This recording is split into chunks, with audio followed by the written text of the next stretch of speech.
twice born. I have the honor of being the progenitor of the fighting style that's been adopted by the Empire of Medieval Pursuits, and that you are watching this to figure out what it is.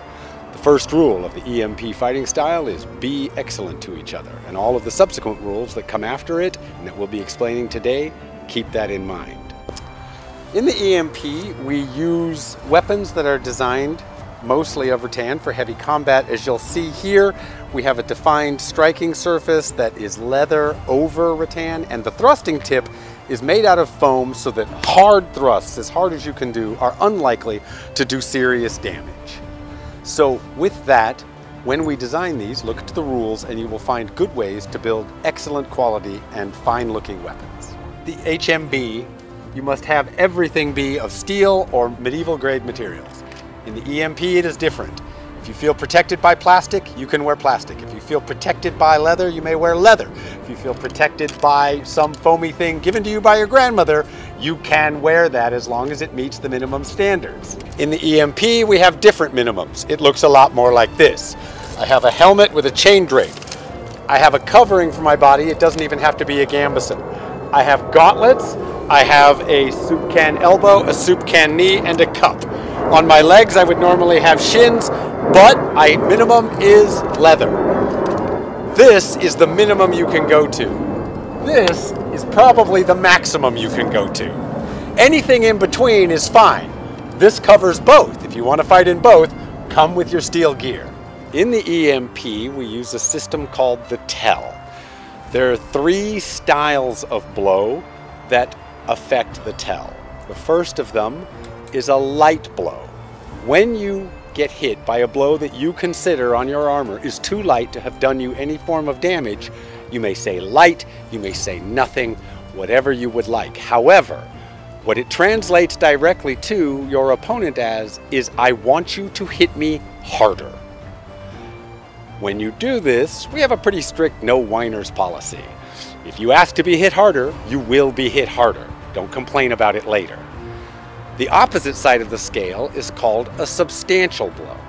A substantial blow is one that does you the kind of damage that you go, please God, don't hit me like that again, or that you feel would have taken you out of a fight, such as a spear shot that covers your eye, something that stabs you in the groin and you don't want to be hit there any harder, something that hits you, say, throat, armpit, whatever you want, that you go, yeah, I'm pretty sure that would have taken me out of the fight. You may end the fight on a substantive blow.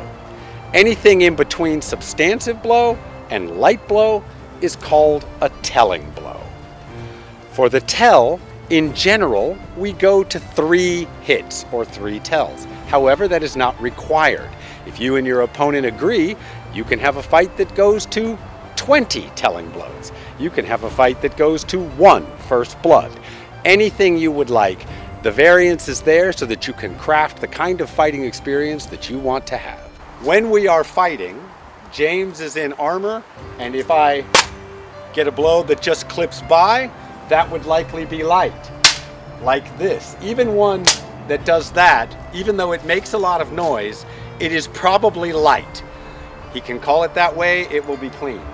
A telling blow itself should impact a fighter in such a way that he feels it was good. Can I hit you in the leg or in the chest? Okay, so 1. He says 1. That tells me he accepts the blow as good or not. He gets the choice. It's always going to be up to him. Same thing for helmets, same thing for hands. 2. Right? If you hit it and hard enough, he will call it. If not, he won't, and you may adjust your fights accordingly. It seems likely that substantial blows would be very difficult on someone who is armed here. However, thrusts into here or cuts into the groin would be considered probably substantial. Thrusts that come up underneath the helmet into the chin, or if he's wearing an open-faced helmet, it will be into the bar growth. Helmets are designed are as worn as designed. When they have an open face or a chainmail drape on them, they are considered open face. With an open face helmet that would not have had these bars at the time it was actually used, your tell is counted as 1 higher. A light blow would be counted as a telling blow. A telling blow would be counted as substantial. So if, say, I was striking and I hit, Substantial. he would say substantial because it was on the gap in the eyes, and that's where he would go, okay, that's telling, I move it up. I just got hit in the face with a sword. The same thing would be said about striking with a basket hilt or an armored fist. So the armored fist would count as 1, and so would the basket hilt. We have a rule in general in the EMP that says, in order to be excellent to each other, you use armor, metal strikes metal, not flesh. So here is a good place for me to punch, basket hilt, anything I want to do like that.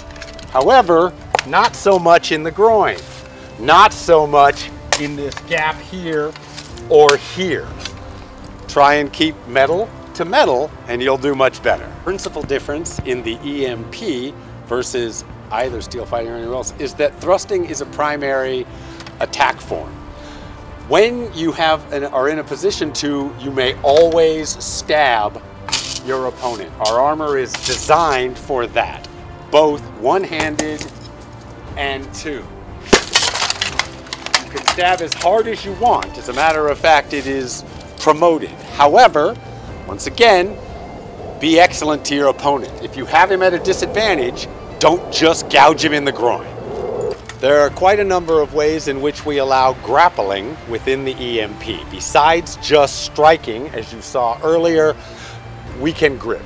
You can grab a blade. You can grab an arm. You can grab a face. You can grab a leg. You can do all manner of grips. However, there are limitations that we have imposed for a variety of reasons. One is torsions. Torsions are when you rotate limbs toward where they're not supposed to be. This is a torsion. It'll break the wrist here. This is a torsion. It'll dislocate the shoulder. The same thing goes for feet. The same thing especially goes for helmets. You don't torque on the neck, but you can grab the head, pull down, push up, strike into, all manner of things like that without twisting. Grapples and throws. When you are going to be grappling with somebody, there will be a temptation to put them on the ground, because on the ground you may get automatic substantial hits.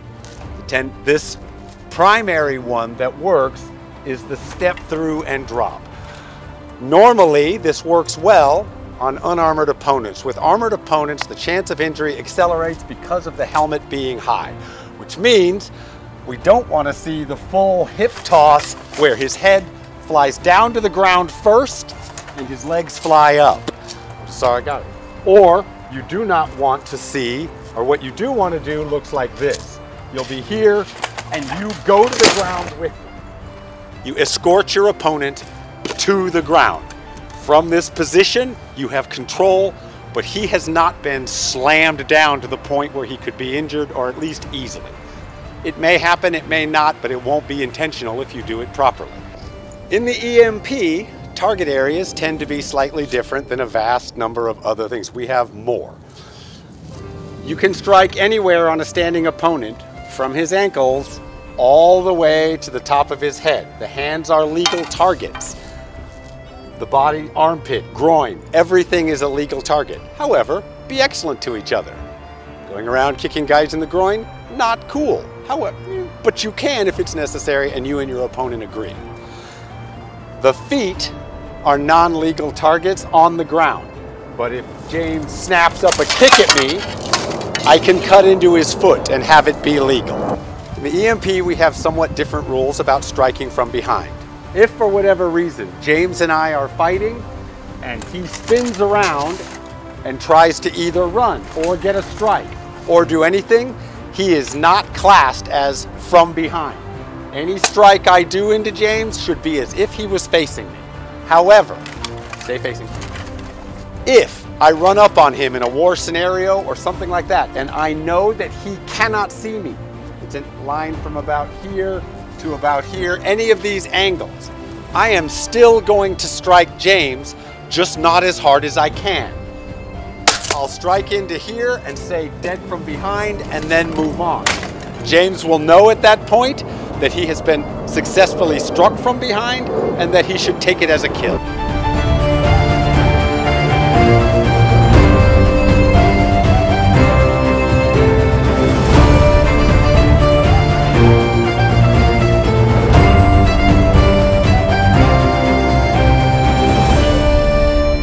Thanks for listening. I'm sure that I've missed a few things. And if you need, feel free to contact your local EMP Lord, the Crown, or even me personally. These names will scroll across the bottom of your screen. Anytime you want to have fun and advance your medieval experience, the Empire of Medieval Pursuits is for you. We allow almost everything and try and encourage everyone to be excellent to each other.